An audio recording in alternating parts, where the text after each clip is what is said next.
Ya, les damos la bienvenida a este último taller de cierre, podríamos decir, donde el profesor Wolfgang, que ha sido nuestro tallerista durante este primer y segundo semestre del año 2025, nos ha generado eh, una clase magistral, la cual tiene que ver con la creación de realidades, el ser humano a través de las palabras. Este cierre quería agradecer yo también al profesor y a la comunidad que ha participado en algunas actividades que el profe nos ha realizado en nuestra sala de estudio. También agradecer a la vicedecana, la señora Carolina Nicolás, por las facilidades que nos ha dado con respecto a esta actividad también. Y en nombre de la unidad de biblioteca y también de el club literario, a los estudiantes que han podido participar. Profesor, le doy la palabra para que podamos dar inicio a esta clase magistral. Muchas gracias. Partamos entonces, como cierre, ¿no es cierto? Quise hacer un resumen de todo lo que ha sido este peregrinar en el taller sobre crear la realidad. Entonces vamos a hacer un pequeño repaso, por así decirlo, de qué es lo que hemos cubierto en todo este taller. Eh, Primero definir qué es la realidad. Cuando uno entonces, de ser humanos a través de las palabras, crear realidades, ¿qué es la realidad? ¿Qué entendemos por realidad? Como seres humanos, biológicamente nosotros tenemos los cinco sentidos, percepción sensorial, razonamos, tenemos una percepción intelectual de alguna idea, de algún concepto, pero también percibimos con las emociones, algo que no nos guste, algo que nos dé miedo.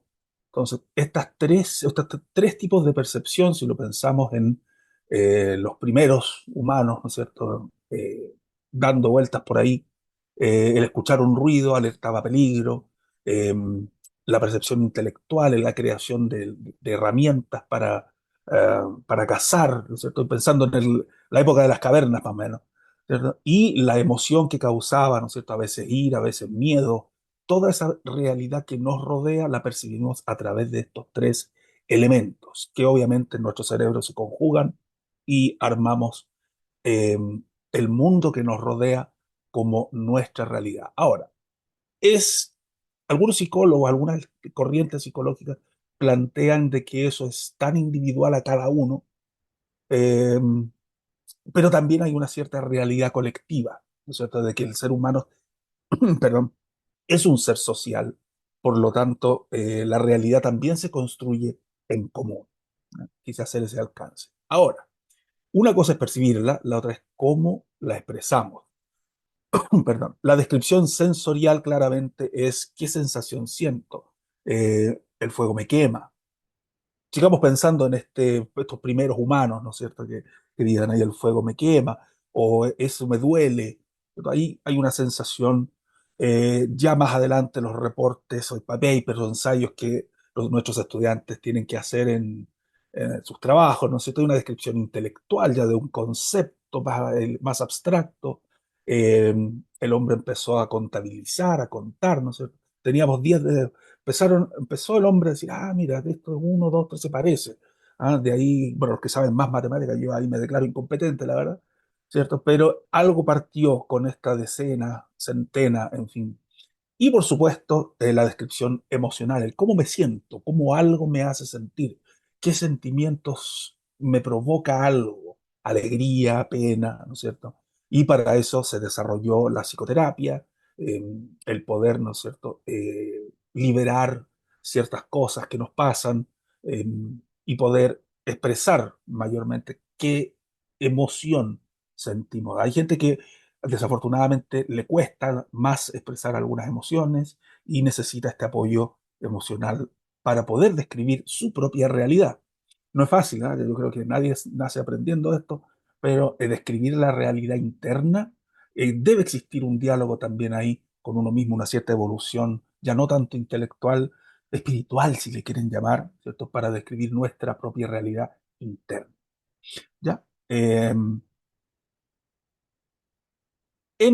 Hablando de palabras estrictamente tal, el lenguaje sensorial, ¿qué vocabulario estamos usando para algo que me provoca una sensación física? Eh, Me duele. ¿Cierto? Puede ser como, oh, qué linda una sensación agradable. Estoy pensando en el agua, ¿cierto? Cuando uno se mete al agua siente una sensación agradable. ¿Cómo la expreso? No tiene que responder, pero ¿qué vocabulario usamos para ese lenguaje sensorial? Cuando nos movemos al área intelectual, ¿qué vocabulario empezamos a usar ahí? ¿Qué tipo de palabras se usan? Quizás son más elevadas, quizás son sinónimos. El idioma castellano es muy rico en eh, sinónimos, tenemos diccionarios de sinónimos y antónimos. Entonces, ya a nivel intelectual, ¿qué vocabulario es apropiado? Y para el lenguaje emocional, ¿qué vocabulario será apropiado? No me respondan, démosle una vuelta, ¿cierto? Ya la palabra que cuando sale de nuestra boca crea inmediatamente a la otra persona, a nuestra contraparte, la realidad que le estoy expresando, que yo estoy viviendo. Y por supuesto, el diálogo, de ahí la palabra, ¿no es cierto? Diálogo, vamos haciendo este ping-pong con nuestra contraparte o con el grupo, ¿cierto? El grupo social, familiar, con quien estemos, pasamos por los tres aspectos podemos pasarlo en 2 minutos y nos movemos del uno hacia adelante, hacia atrás, volvemos a lo emocional, volvemos a lo sensorial. Es un círculo virtuoso, ¿sí? En que empieza a aparecer el lenguaje para describir, ¿cierto? Lo que queremos describir. Por de ahí la pregunta en el título, ¿cierto? ¿Qué se describe cuando se describe? Y piensen en los tipos de vocabulario que usamos.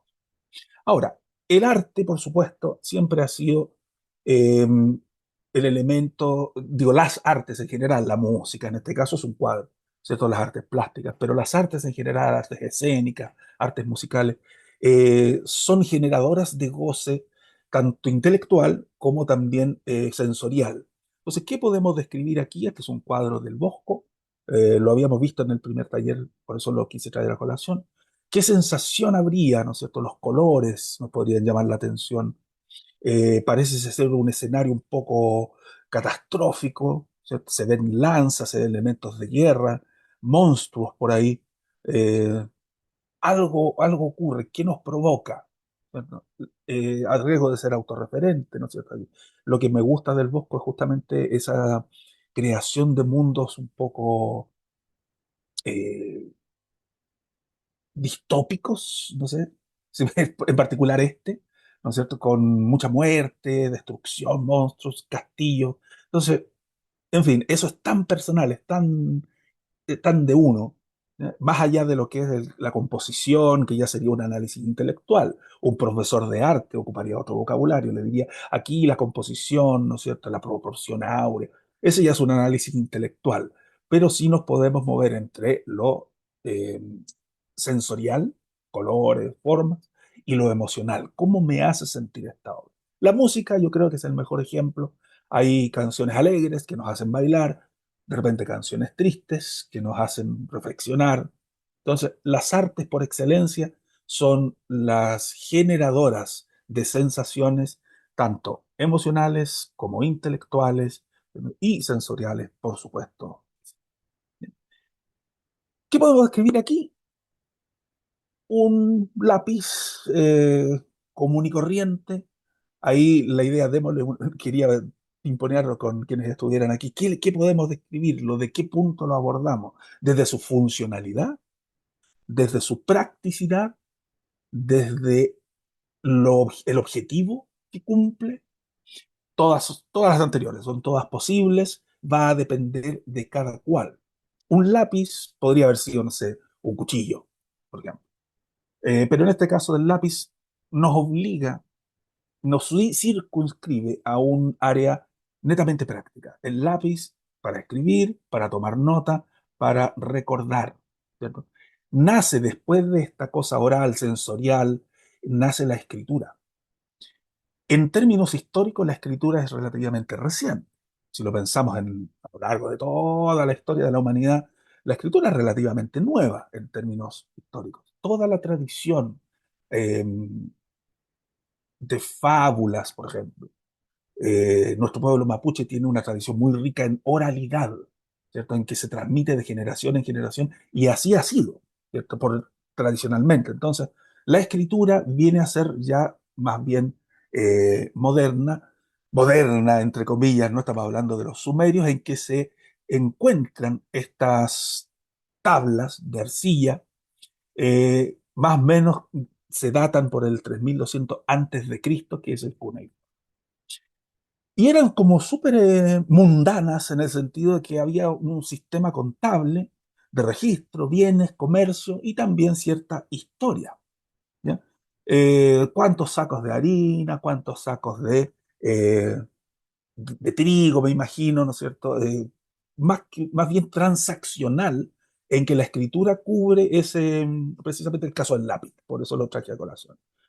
Em, y partía, como les decía, no sé, tenemos 10 dedos, por ahí la gente empezó a contar, la cosa empezó a crecer y tenía que llevarse un cierto registro, ¿no es cierto?, de bienes, los precios a los que se transaba. Yo te doy 3 ovejas y tú me das, no sé, 5 sacos de trigo, me imagino. Algo como súper elemental.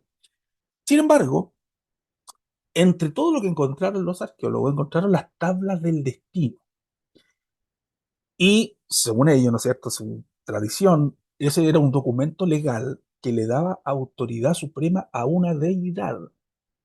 Entonces, quien poseyera esas tablas controlaría el destino de la humanidad. Entonces vemos que la escritura de por sí empieza ya a cambiar el foco. No es algo transaccional, no es algo meramente de 2 sacos de trigo, 3 ovejas, etc. La gente empieza a registrar sus mitos, sus leyendas, pasa de la oralidad a algo netamente concreto, escrito para la posteridad. Yo lo encuentro fascinante, ¿no es cierto? ¿Quién puede poseer eso? Controlaría el destino de la humanidad. Es un tema recurrente en la literatura, en las películas, ¿cierto? Si se recuerdan la leyenda del Santo Grial, por ahí me acuerdo de Indiana Jones, ¿no es cierto? Él perseguía el Santo Grial. Son íconos que representan esta manera de obtener un cierto poder, ¿cierto?, para controlar el destino de la humanidad. Es un tema recurrente que eh, se ha transmitido a través de la literatura de ficción, ¿no es cierto?, pero que viene de estas partes súper, súper antiguas, sumerios, estamos hablando antes de los egipcios incluso. ¿Ya? Entre todas las cosas y datos curiosos, anotaron una genealogía de todos sus reyes. Y hubo uno que gobernó por 3600 años. ¿Será mito? ¿Será verdad? Ahí la verdad es que nunca lo vamos a saber. Sí. Y de ahí entran todas estas teorías conspirativas, ¿no es cierto? Los Anunnaki. Pero bueno, eso es harina de otro costal, que no podríamos hablar horas de eso, pero existe, está el registro y nos hacen preguntar, ¿no es cierto?, cómo crearon ellos esas realidades y después las plasmaron en la escritura. Por lo tanto, ¿qué ocasionó eso? Que la lectura, el hecho de de informarnos, ya tener elementos que nos hagan leer eh, información, registros, ya no solo prácticos, sino que empieza esta imaginación, el desarrollo de la imaginación del ser humano, que tenemos el lenguaje ahora escrito, que es lo que nos diferencia de todas nuestras familias primates. Nosotros somos los únicos que manejamos las distintas lenguas que nos permiten crear estas realidades. Por lo tanto, la lectura se erige como el principio fundamental de la escritura. Es decir, para yo poder escribir, tengo que saber leer. Y ese también ha sido uno de los objetivos de este taller durante todo estos semestres, en fomentar también la lectura, que siempre estemos leyendo, siempre lean algo. Si dominan otra lengua, lean en la otra lengua también. Entonces, es fundamental leer para después poder escribir. ¿Ya? Ahora, lo que me lleva a preguntarles, ¿es usted un buen lector? Eh, Incluso si uno lee cosas online en el teléfono, estar siempre leyendo noticias, siempre sirve. Ahora, la idea es poder leer. Escuchaba recién un estudiante que pedía un libro de macroeconomía. Claro, es algo, ¿no es cierto?, que se necesita. Tengo que estudiar, tengo que leer macro, tengo que leer contra, por supuesto, está la información ahí, ¿ya? Pero también existe la lectura por placer. ¿Qué me genera un goce estético? El leer una novela, el leer un cuento. Ahora como que no les leen a los niños, ¿no? Cuentos antes de dormir, antes que los niños aprendan a leer. Si usted tiene algún primito chico, hermanito chico, léale, ¿cierto? Algo, una historia. Los papeluchos, por ejemplo, siempre son eh, muy buena literatura chilena. Ahora, ¿qué géneros más o menos le atraen? A algunos estudiantes les gusta la ficción, ¿cierto? Estoy pensando en Game of Thrones, por ejemplo, Tolkien, fantasía, horror puede ser. A mí me gusta mucho Lovecraft y Edgar Allan Poe. Entonces, aparte de esto académico, ¿qué más se lee? Y ahí era la idea preguntar a quienes participen, ¿no es cierto? ¿Qué más se lee? Se lee noticias, no tanto lo académico, sino ¿qué más? ¿Qué más? ¿Estamos siempre informados en la profesión que están estudiando? ¿Considera la lectura un valor agregado en el sentido de procesar información? Hoy en día los profesionales necesitamos todos, ¿cierto? Procesar información. Por supuesto tenemos inteligencia artificial que ayuda, pero el trabajo del procesamiento tenemos que hacerlo nosotros intelectualmente. Entonces, es definitivamente un valor agregado en cualquier profesión hoy en día. Algunos leemos por placer estético, ¿cierto? Como les decía, algún fantasía, poesía, por supuesto, a mí me gusta mucho la poesía. Eso produce un placer estético, ¿no? Tanto intelectual como emocional, como sensorial, ¿cierto? La poesía crea realidad directamente. Estoy pensando en Pablo Neruda, por ejemplo. Ya, Gabriela Mistral, que se celebraron 80 años de su premio Nobel hace poco. Muy lindo, ¿cierto? Lo hace a uno reflexionar, pensar. ¿A qué lleva leer? Claramente a un incremento de vocabulario. Estoy pensando en lo estrictamente profesional, si tenemos que leer micro o macro. Sí, vamos a conocer muchos conceptos nuevos, va a incrementarse el vocabulario técnico en esa área en específico, pero se va a incrementar también el razonamiento. Entonces, si usted lee poesía, si usted lee una novela de Tolkien, de quien sea, necesariamente va a incrementar también el raciocinio, el razonamiento detrás de. Por lo tanto, si queremos crear realidades, el vocabulario que vamos adquiriendo por intermedio de la lectura nos va modelando un razonamiento, pero estoy pensando en neurociencia aquí, que, cuyo razonamiento, valga la redundancia, esto nos va a abrir los campos intelectuales y básicamente podemos ser mejores en el momento de explicar algo, de hacer mentoría. Estoy pensando en emprendedores, por ejemplo, que se usa mucho la mentoría en el emprendimiento. Los profesores, creo que humildemente, somos un ejemplo de eso. Dicen que enseñar es aprender dos veces. Hay cosas que yo también tengo que refrescar, ¿no es cierto?, al enseñar. Conceptos nuevos que van apareciendo. A eso me refiero con el incremento de raciocinio, razonamiento. ¿Ya? Tanto razonamiento lógico como un razonamiento estético, pensando en poesía, en novela. ¿Ya? Ahora, cuando empiezo a crear mi realidad, este concepto que se llama concepto arcotésico, la música es el mejor ejemplo, siempre parte algo, una introducción, se produce una tensión, ¿ya?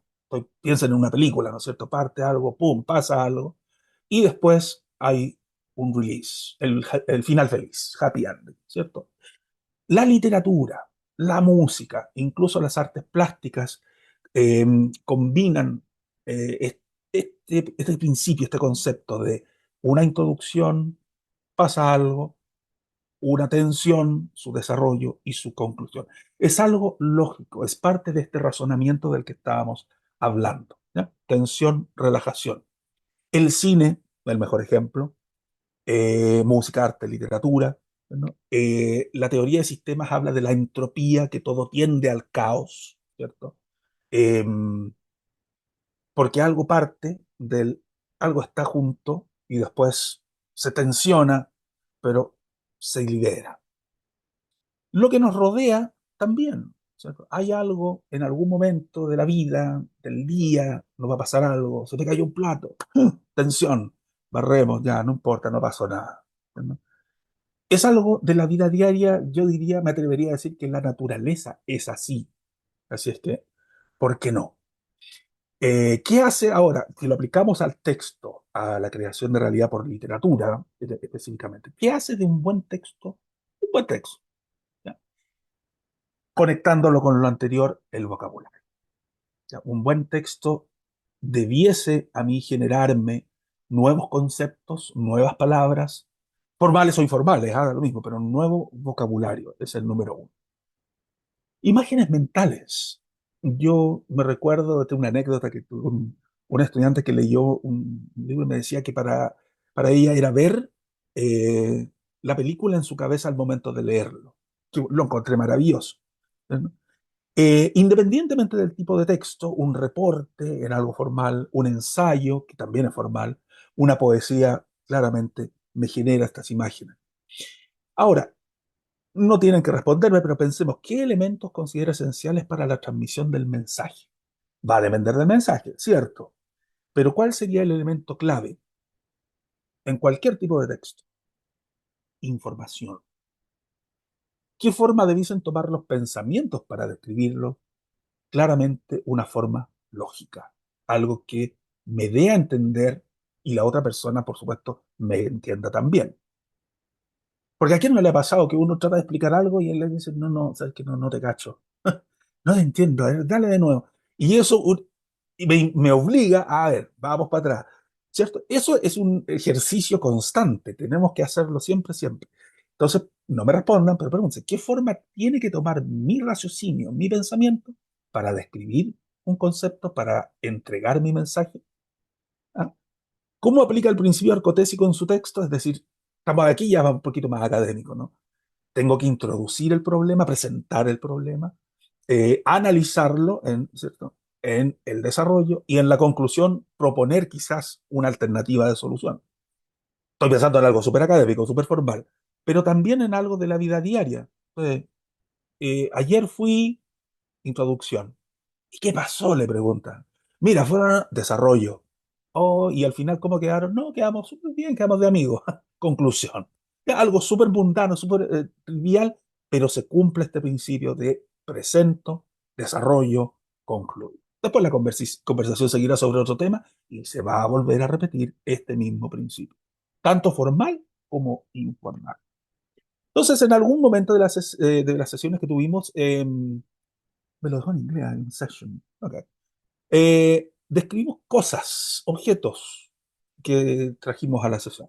Entonces, creemos la realidad de un objeto. Yo traje para hoy un, no sé, alcanza a ver un peluchito muy, muy bonito, que a mí me encanta, es un perrito de peluche. Entonces, ¿cómo creo yo esta realidad para este peluche? ¿Ya? Eh, ¿Qué valor tiene? ¿Ya? Ojo que ahí puse ahí valor distinto de precio. El valor es algo sentimental, algo emocional. Para mí tiene un valor algo. Esto puede valer, no sé, 100 pesos. Es muy distinto al precio, pero para mí tiene un valor. ¿Qué le da valor a esto? ¿De dónde viene ese valor?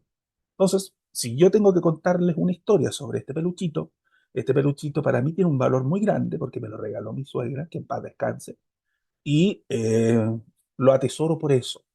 Es muy linda, a mí me encantan los perritos, me encantan los animales, y este perrito va a tener siempre el recuerdo y el valor de haber sido regalado por alguien a quien yo quise mucho.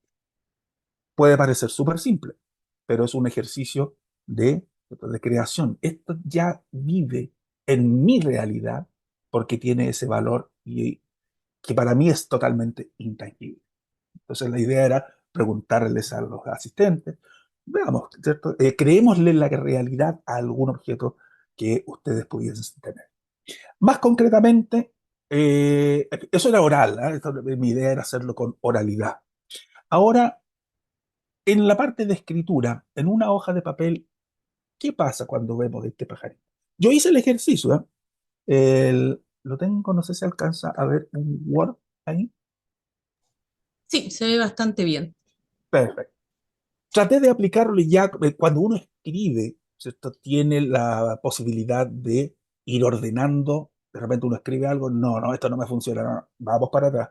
Entonces, mi introducción es más o menos el colibrí es el ave más pequeña de todas, parece a medio camino entre ave e insecto, quizás por la rapidez de su aleteo. Sin embargo, este pajarito parece flotar en el aire como un hada y verlo es siempre algo que alegra el corazón. Ahí está una introducción un poquito larga, pero se entiende. Luego describo. Sus colores son muy brillantes, como un tornasol que se ilumina con toda la gama de colores según su posición. Bebe el néctar de las flores como las abejas y su corazón late rapidísimo. En síntesis, paso a la conclusión. En todas las culturas es un ave que alegra, que con su vuelo y sus colores no deja a nadie indiferente. Sin duda que alegra no solo la vista, sino también el corazón. En mi conclusión hago referencia, ¿no es cierto?, a lo que puse en mi introducción. Por lo tanto, la escritura, ¿cierto? Bueno, use las palabras que considere pertinentes, mantenga estructura, introducción, desarrollo y conclusión, sin ser demasiado académico. Al escribir, puedo ordenar mejor mis ideas, puedo ocupar un vocabulario pertinente al tema. Si es académico, será académico, si es informal, será informal, pero al escribir siempre mantenemos esta estructura arpotésica, introducción, desarrollo, conclusión. No es que la oralidad no lo tenga. Yo les hablaba de este perrito y les conté, ¿cierto? Me lo regaló mi suegra, para mí tiene un valor, porque es su realidad. Hice lo mismo, quizás suena más corto, ¿cierto? En el escrito uno se explaya. Si es algo académico que le pida a un profesor, claramente. Piensen en la tesis de graduación, es todo un tremendo texto, pero sigue con esta realidad, ¿cierto? De introducción, desarrollo, conclusión. Se cumple, siempre, siempre, siempre. ¿Ya? Y ahí les compartí yo mi análisis de este pajarito. Entonces, como reflexiones finales, ya la estaba haciendo un poquito, ¿cómo se sienten ambas descripciones? La oralidad se siente quizá un poco más corta, estamos constreñidos por el tiempo acá, pero si pensamos, ya que puse el ejemplo de la cultura mapuche, me imagino, eh, conozco gente de la etnia, ¿cierto? Y pasan a veces noches enteras contándose historias, de haber sido algo maravilloso, ¿no es cierto? No es que la oralidad se sienta más corta aquí, pero se va dando en un contexto más amplio. Podemos desvariar incluso con la oralidad. La escritura tiende a ser más concreta, más elaborada, ¿no? Y respaldada por esta introducción, desarrollo, conclusión. ¿Qué preferiría usted? A mí me encanta la tradición oral. Si lo pensamos en otras culturas, los irlandeses en la cultura anglosajona, yo creo que los irlandeses inventaron el storytelling. Los bardos, a Shakespeare le decían que era el bardo por excelencia, ¿no? Así es que en todas las culturas hay una tradición oral, eh, y la escritura tiende a ser, para mi gusto, más concreta. ¿Qué procesos mentales detectó? Bueno, en mi caso, perdón la autorreferencia, pero al describir el perrito, claramente hay un proceso mental emocional, ¿cierto? Porque para mí tiene un valor emocional intrínseco. En el del colibrí, procesos mentales más concretos, ¿cierto? Es una descripción, sí, ¿cierto? Pero me meto con los colores, con el néctar de las flores, ¿cierto? Hay un proceso mental que me lleva a la realidad más allá de lo que estamos aquí. Necesito alcanzar, necesito extender la descripción a la realidad que vivo de las flores, de los pajaritos, etcétera. ¿Ya? ¿Por dónde abordamos el texto? En mi caso es un texto descriptivo, porque básicamente era eso, contar qué siento, ¿no? Cómo pienso yo al colibrí. Si lo miramos al punto de vista académico, ya uno empieza a trabajar textos que son informativos. Estoy pensando en un reporte que le pida al profesor, por ejemplo, o derechamente textos académicos, pensando en la tesis. Entonces, tenemos textos descriptivos, informativos, argumentativos, que dependiendo de qué estructura o más bien de qué nos pidan, vamos a abordar un tema, ya sea descripción, pensando en un experimento. ¿Cierto? El texto descriptivo se usa mucho en ciencias, el texto argumentativo se usa mucho pues usando en economía, ¿cierto? Para argumentar una cierta teoría económica, por ejemplo, política claramente, ¿cierto? Y texto informativo, pensemos, ¿no es cierto?, en las noticias. Entonces, va a depender de dónde, eh, qué pragmática se llama eso, de dónde lo vamos a abordar. El texto descriptivo aborda la experiencia personal, ¿cierto? Quizá un ensayo académico, la experiencia profesional, En algún momento quizás se junten ambas, va a depender. ¿Ya? ¿Y qué impacto han tenido estos en su vida? El impacto más directo en nuestros estudiantes de la USACH, por supuesto, es la nota. ¿Ah? La nota no lo es todo, pero el impacto que ha tenido a lo mejor un libro, una poesía, los papeluchos, me recuerdo, yo los leí cuando niño, tuvieron un impacto muy favorable en los papeluchos. Me gustaba mucho el marciano, el papelucho y el marciano. Siempre me quedo dando vueltas. Un cuento de Borges también, el de los espejos, no me acuerdo el título, pero como que me impactó, me llegó mucho. Entonces, ¿qué literatura, qué impacto tiene en la vida leer algo, algo que les guste mucho? ¿Cierto? Entonces, leer, escribir y describir son en el fondo una invitación a pensar y crear el mundo que nos rodea. Pensar el mundo, ¿cierto? No solo crearlo y verlo, sino que pensarlo. Y por supuesto, incluir en ese pensamiento nuestra propia realidad interna, espiritual, si le quieren llamar, ¿no es cierto? Eh, ese diálogo que tengo yo conmigo mismo, cómo lo conecto con el mundo que nos rodea. No sé si hay alguna consulta.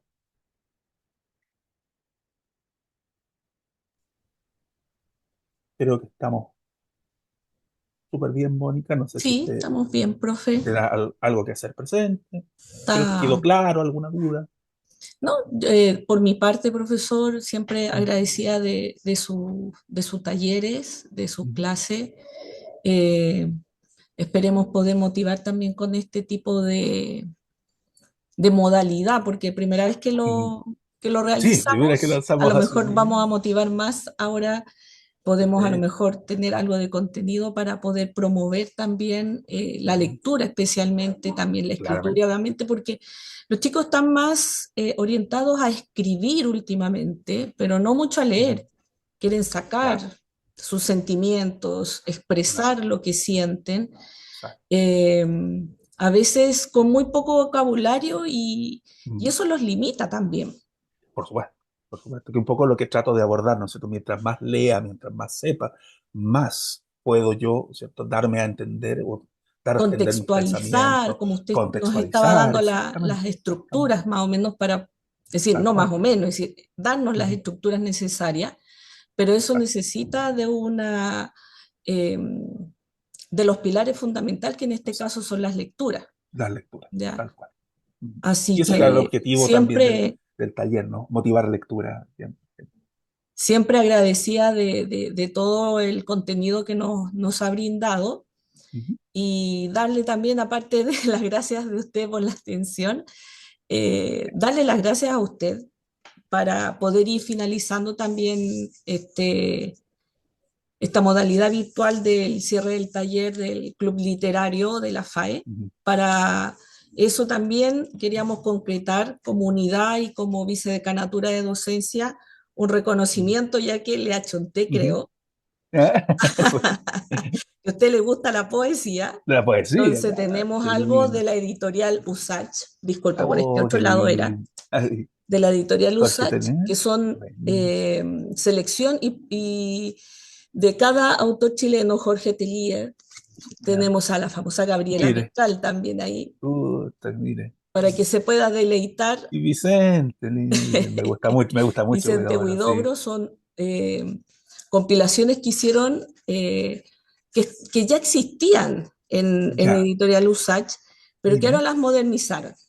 Hicieron genial. otra vez Otra versión. como un remember de Mm, las poesías y buenísimo. pudieron sacar este nuevo Ajá, formato también que está muy mono. genial. Da, Muchísimas da gracias, pues, ganas de Mónica, leer querida. así. Sí, claro que sí. Qué bueno. Se lo agradezco mucho, pues, Mónica, querida. Así que Muchísimas, cuando muchísimas gracias. tengamos la posibilidad de estar Ujú. de nuevamente presentes, ahí hacer la entrega de este Muchísimas gracias. regalito para que pueda, es decir, de alguna manera contribuir a todo lo que usted nos ha entregado en estos meses, en Muchas gracias. realidad. Sí, claro. Lamentablemente tuvimos ahí la baja con el paro, pero bueno, eso no fue impedimento, Está. obviamente, para poder seguir a lo mejor trabajando para No, exactamente. nuestra unidad y nada, pues darle las Muchas gracias, gracias María. y esperemos poder contar el próximo año. Absolutamente, cuente conmigo Gracias. nuevamente. Disculpe que lo comprometa en vivo. No, al contrario, yo feliz. Mientras promovamos la Ya, pues, lectura y el bienestar de nuestros estudiantes, yo feliz. súper, profe. Así que, bueno, Gracias, María. damos por finalizada este cierre con su clase magistral Muchas gracias, María. y muy agradecida siempre de su colaboración. Gracias, María. Muchas felicidades. Nos vemos. Bye Nos bye. vemos.